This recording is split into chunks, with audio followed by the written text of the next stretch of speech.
guys, it's Olivia. Welcome back to Live in Literature. Thank you so much for the love and support I received on my last video, and if you have not seen it yet, feel free to head on over to my channel to check it out. Well guys, it has been a minute since I have been behind the camera. It has been a long little while since I have been filming for you. Thank you so much for all the people who have left me nice comments asking where I've been, asking if I'm okay, asking if I'm doing well. All is well in the kingdom of Olivia, guys. I am doing very, very good. I was just on some summer vacations. I should have warned you guys. I kind of forgot about it, and then I was like, oh wait, I didn't tell anyone that I was going on vacation. I was like, oh, I'm sure that it's gonna be fine. And then people were like, where are you? Where have you been? Are you okay? And I'm like, I'm here to report that I'm doing just fine. I went on a little outdoor excursion with some friends. We went to a big canyon. We went camping. It was super fun. So I was out of service, didn't have time to film that week. And then the week after that, I was in Disneyland with a friend, inserting photos here of all of my trips and adventures. Hey now, this is what dreams are made of. Hey now. So yes, I'm super happy to be back with you guys. I had an amazing time on my vacations, but I am so excited to be back here with you guys. So many amazing book releases have come out in the past couple of weeks and stuff over on in the book world. We have several Dramini books finally being published, guys. Dramini fan fiction is being published as we speak. Hear ye, hear ye. I have two of the books that have been published in the past month. I have Rose in Chains and I have The Irresistible Urge of Falling for Your Enemy. I will be reading both of those and I will give you guys my full review of these two classic Dramini fan fictions that have been turned into full publications. I'm very, very excited to read both of those. But before we get into that, let's talk about what we're going to talk about in today's video. As you see from the title of today's video, we are talking about criminally underrated fantasy books. Guys. If being sexy was a crime, I'd be serving life in prison for multiple homicides. Recently, I've been a little bit bored with book talk, okay? I've been a little bit bored and yawn of seeing the same old. Everyone's reading the same old thing. Everyone's recommending the same old thing. Everyone's like ACOTAR. Everyone's like Divine Rivals. Everyone's like Onyx Storm, Fourth Wing, like the dragons, the whole bit. And you know what? That's cute. That's fun. That's our babies. We enjoy them. But I've been missing the really unique, intense fantasy, the criminally underrated fantasy series, in my opinion. Some of the best books that I've ever read, I'm going to be talking about in today's video, and I'm so excited to talk about them because there are some incredible fantasy and fantasy romance books that I'm going to be bringing to the table today. So I hope you will all go and check them out. But before we get into today's video, let's talk about the book that I just finished reading. Guys, I finally did it. I cracked the reading slump. I finished a book. It's a miracle. I didn't know if it was going to happen. Seriously, I was struggling there for a while. I was just barely making through it. And I finally finished a book. A small book, but a book. I just finished reading Cash by Jessica Peterson. This was recommended by one of my gorgeous subscribers. She was saying I have to get into this series. The Lucky River Ranch series. And each of the books is named after a different brother. So this one's Cash, the second book is Wyatt, and the third book is Sawyer. And each of the brothers, it just kind of goes in brother order and basically about their lives on the Lucky River Ranch, them as cowboys, and kind of their lives, their dreams, their aspirations, and of course the women that they fall in love with. This one was lovely. This was a super fun read. Unfortunately, I only read hardback books, or I read physical copy books. And so Wyatt and Sawyer are not going to be out until later this year for me. I won't be able to read Wyatt until August, and then Sawyer will be in October. So this one will be a slower going cowboy series for me. Unfortunately, I would absolutely love to read the next one immediately because I absolutely loved this one. This one is about a young girl named Molly Luck who essentially inherits a ranch after her father passes away. But in order to get her ranch and get the inheritance money from her dad, she has to spend a year living in the middle of hot Texas, in the middle of absolute nowhere, in the middle of this ranch with this grumpy manhandling foreman named Cash, and Cash is her foreman, and Cash wants the ranch, but he knows that it belongs to Molly, so he's trying to play nice, but he doesn't like her. So it's an intense enemies to lovers between Cash and Molly, and essentially they come around to one another and learn to love and to trust each other. There's a lot of vulnerability, there's a lot of grief and heartache in this book. It's beautiful, it's poetic, it's absolutely lovely, and I could not like it more. So I'm so absolutely enjoying this one. This one is fabulous. I think everyone needs to give this one a read. If you have not read it, it's a great one to add to your cowboy repertoire. 4 stars for me for Cash. And the book that I am currently reading is a new one that just came out by Scarlett St. Clair, Terror at the Gates. Now, I have issues with Scarlett St. Clair. I tried reading her book. The book by Scarlett St. Clair that I tried reading before was A Touch of Darkness. It's supposed to be a Hades and Persephone retelling. Now, I am a sucker for Hades and Persephone, okay? I am the godfather of Hades and Persephone, okay? I invented the obsession of Hades and Persephone, okay? I'm gonna make him an offer he can't refuse. I've been obsessed with them since I was a child, and like the love that they have between each other. And so when I found out that this woman, Scarlett St. Clair, had written a book about Hades and Persephone, I was like, sign me the frick up. The book turned out to be a massive disappointment writing-wise for me, and so I never finished it, and I kind of DNF'd it. But this premise was almost too good to pass up. It was giving mafia vibes. It's giving like very much like gangsters, like scary with like a little bit of magic vibes. Like it's very like, it's also giving matriarchal magic vibes, but like the women are being suppressed in this world. It's very sexy, very hot. I am like 100 pages into Terror at the Gates as of right now. I'm enjoying it so far. It's definitely gritty. It's definitely gruesome. So far, I'm appreciating the mafia aspects of this book. So far, I'm really enjoying it. I'll have to let you guys know what I think of Terror at the Gates by Scarlett St. Clair. Let's hope she doesn't let me down this time. Now, getting into the topic of today's video, as I said, this is going to be criminally underrated fantasy books, okay? Criminally underrated fantasy books. I'm so excited for this. Are you a criminal? I think that there are several fantasy books that are criminally underrated in the book world, and I feel like more people need to give them a chance to know that they exist. We have a plethora of different types of fantasy in here. I'm going to be recommending Gothic. I'm going to be recommending Dark Academia. I'm going to be recommending hardcore romantasy. I'm going to be recommending very sweet and soft romances. Like, I'm very excited to be recommending these books to you today. So, without further ado, let's get started. The first one we're going to start with is a longtime favorite of mine and one that I have not stopped recommending since I read it back in 2021. We have Amanda Foody and Christine Lynn Harriman's All of Us Villains and All of Our Demise. This duology is flawless in my opinion, okay? Perfection. The All of Us Villains duology is phenomenal. This dark academia, morally gray, gritty, Hunger Games meets Harry Potter in this like fighting for all of the magic in this world of Ilvernaith.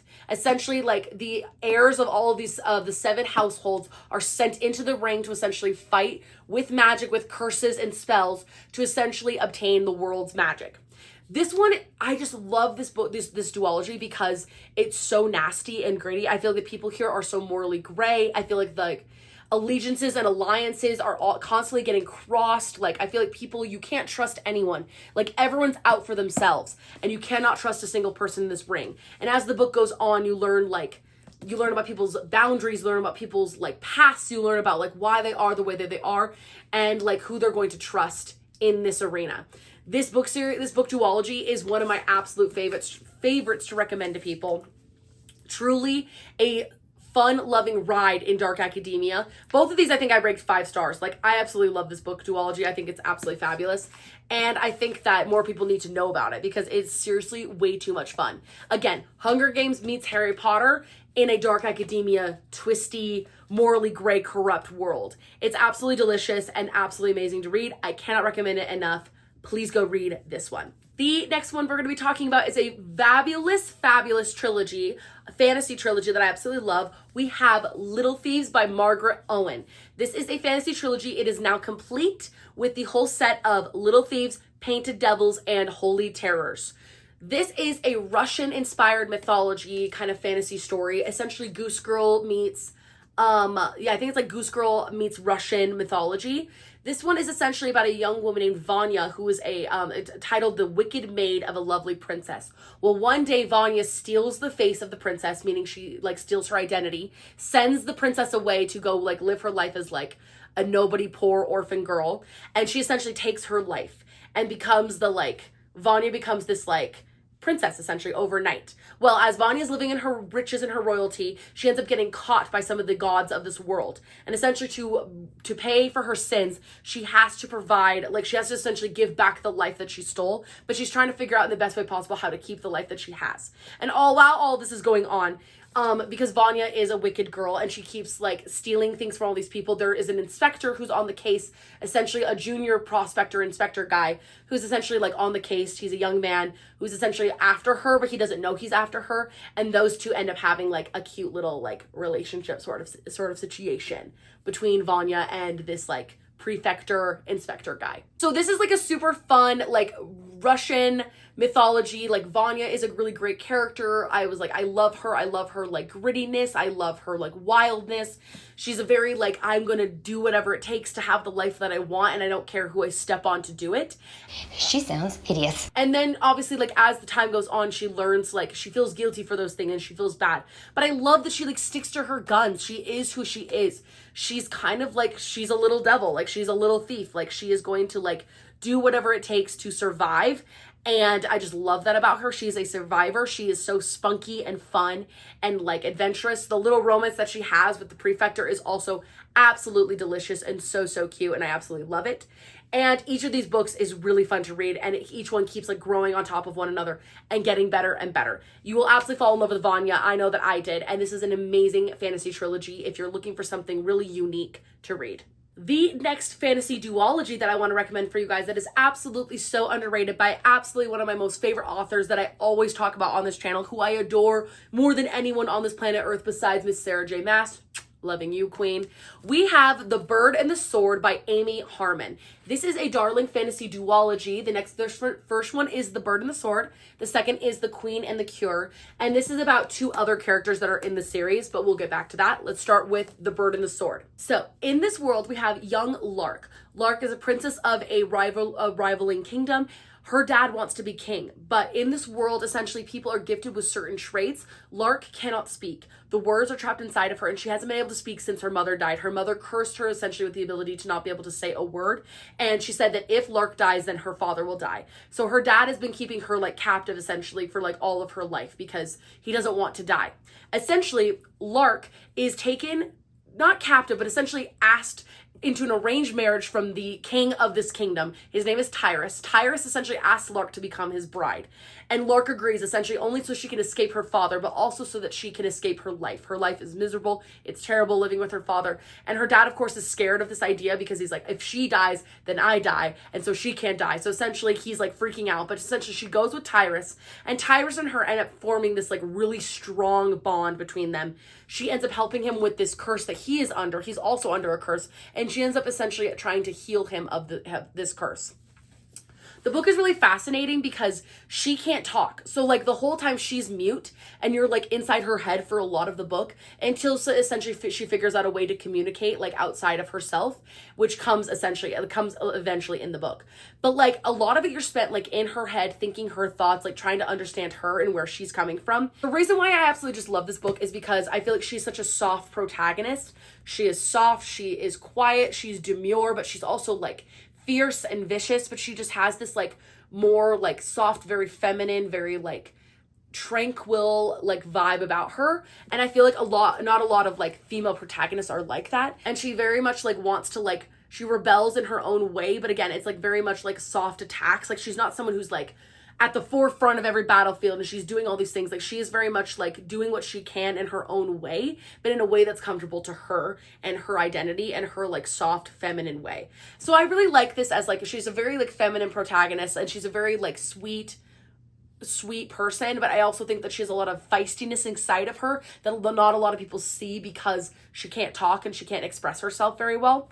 The romance between her, Lark, and Tyrus is beautiful. It is absolutely to die for. This is very much like a soft, slow romance. This is very like a whimsical like fantasy romance. So if you're looking for like something soft and fun and like whimsical, this is gonna be more your vibe. The other ones are more that I recommended are more like intense, high stakes. Like it's gonna be more like that. This one's definitely more of the whimsical vibe, very much in that like Elise Kova and like a little bit in that like Married to Magic kind of way, where it's just very like you're more like building the relationship between these two people, and the magic and the fun elements are coming as the book goes on. So again, I absolutely love this duology. It's one of my favorites. You literally cannot go wrong though with Amy Harmon. Like, she's quite literally just too talented to write a bad book. Like, these books are just unreal, and they're absolutely so well written and so fun. So I do highly recommend you guys get your hands on these guys. The next underrated fantasy book that I have to recommend, it is by far one of the most devastating dark academias I've ever read in my entire life, and that is Blood Over Brighthaven by M.L. Wang. Blood Over Brighthaven is one of the most intricate fantasy books that I've ever read, with a magic system that is very like math and science based, which you don't see a lot. This is very much like a steampunk adventure mixed with racist politics and religion, and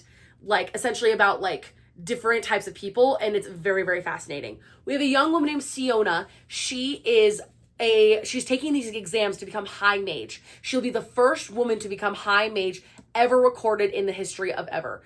And as a woman, like, women are not allowed to become high mages. It's a very sexist society. She becomes high mage, and her life, she's like, great, now I get to contribute to the work that happens to creating this amazing city. Outside of this amazing city that they live in, there is the Blight, which essentially, if you go out there, like, you will die because it's like these lightning strikes that will kill you. There are people called the Quay who have traveled from the outside the Blight into the city, but people are really racist against them because they're like, oh, they're from the outside, they're less than, they're not as like developed as we are in our like steampunk industrial like world or whatever. Anyways, so Siona essentially becomes high mage, and she's going to contribute to creating designs that are going to help promote things that are going on in the city. But she needs help, and essentially she takes on a Quay assistant. His name is Thamil, and she finds out that there's way more to Thamil than she ever thought possible. Thamil and Siona essentially like work together to uncover this huge plot that's going on in the city, and they find out that what they're doing to the Quay people outside of the borders, and Thamil and Siona essentially team up to like uncover this huge plot and essentially let the city know what's actually going on with its magic users. So essentially this book has a lot to do with, there's a lot of politics, there's a lot of religion, there's a lot to do with racism and sexism, and the book deals with it in a really interesting way, and also in a very like true way. Like, it just feels very real. And I love the way these people are fighting for what they want, and they're fighting for their rights, and they're fighting for their like liberties in this book. And I love that Siona is a very flawed character. Like, she doesn't realize what she's doing is wrong in a lot of ways. And essentially she has to like learn that throughout the book. And you watch her grow throughout the book because you're reading this and you're just like, oh my gosh, so much of this is so wrong. And she essentially comes to like realize that, and she like learns from it and is like growing from it throughout all this entire book. Thamil and Siona have a very cute, like, small little romance. It's very brief, but it's very sweet. But it doesn't distract, like, it doesn't take away. Like, the fact that there's not a romance does not take away from how powerful this book is and how important this book is. This book was absolutely devastating to me when I read it. It was unreal how devastating it was. It's one of the saddest things I've ever read. What's the matter with you? That's the saddest story I ever heard. But I will say that it's like very important. I feel like very poignant in a very interesting dark academia way. And I feel like anyone who is anyone and loves dark academia will love this book and completely like understand it and be able to be like, yes, like this book is so important to today's society. I completely agree that it is. And I hope that you guys will too. So check this one out. The last and certainly not least, criminally underrated fantasy book that personally, yes, it's been getting some traction online, but I feel like not nearly enough. I feel like we're not talking nearly enough about how amazing this book is. And that is my most recent crash out, The Night and the Moth by Rachel Gillig. Guys, I don't think anyone understands how much this book means to me. I don't think anyone's understanding how important this book is to the pinnacle of society as of right now. I feel like people are not getting why this book is legitimately one of the most important things you will ever read. This book has religious connotation. It has like sisterhood connotations. It has like heresy versus religion. It has like new gods. It has kingdoms. It has corruption. Like, this book is way too much freaking fun, and it's so good and it's so romantic. Oh my gosh. When I read this book, I said, and I quote in a video of me crying at 2 a.m., insert the clip. Has a man ever loved a woman as much as this man loves this woman? I don't think it's possible. I don't think it's possible for a man to love this woman as much as just don't think it's possible. And I fully agree with that, okay? Like, a man has never loved a woman as much as this man loves this woman in this book, okay? So, this book is about a young woman named Sybil Delling. They call her Six, though, in the cathedral that she lives in. She lives essentially in a cloistered chapel with 6 other women, and they each have a number. She is number 6. And essentially, these are the women who divine for the realm. Essentially, what it means to divine is that they essentially interpret dreams of the omens of the gods of this world. And if the omens are good or bad, they let their people know who are paying for their services. And all the money that they get goes back to the church, of course. So these women are diviners, and they divine for people. And one day the king comes to have his omens divined, and he receives 6 bad omens, which is horrible. And when the king comes, he brings these knights with him, and the knights and stuff interact with the women, obviously, and they say hi and they flirt and they like banter and whatever. And Sybil meets this heretical, very like rude, condescending knight named Roderick. And Roderick does not believe in the omens. He doesn't believe in the religion. He doesn't believe in the religion of this world. He thinks that Sybil is a fake and a fraud. He doesn't believe in it.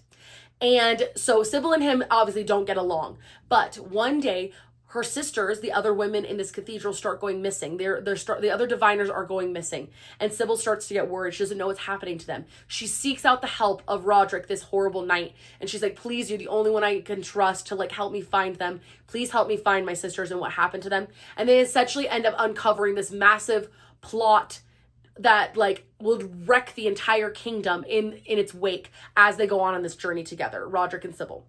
Essentially, though, I love this book because it has so much to do with like, oh my gosh, the religion aspects are so interesting, and the like religious versus heretical, the like devout versus like completely dismissive of like Roderick and Sybil's personalities are so beautiful.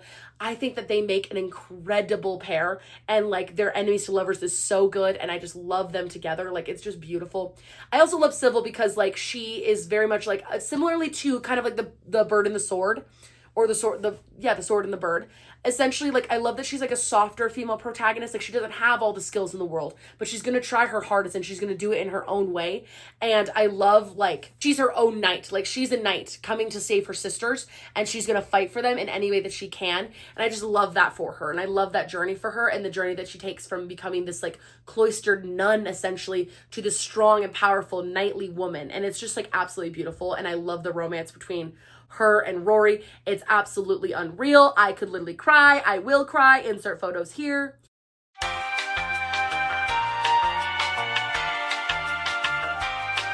Like, truly, it's absolutely one of my most favorite things that I've ever read ever, and I just cannot get over it, and I cannot wait for book 2 in this fantastic duology, because this leaves off on an insane cliffhanger.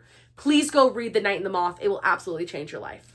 So that is all the criminally underrated fantasy books that I have for you guys today. So I hope that you enjoyed this video. And if you did, do not forget to like, comment, and subscribe to the Live in Literature YouTube channel. Guys, if there's any video ideas and things that you want to see on the channel, please feel free to comment them down below. If there's any book recommendations you have for me, please also feel free to comment those down below. And I love you guys the most. I hope you're having an amazing summer. Have the best day ever, and I'll catch you in the next one. Bye.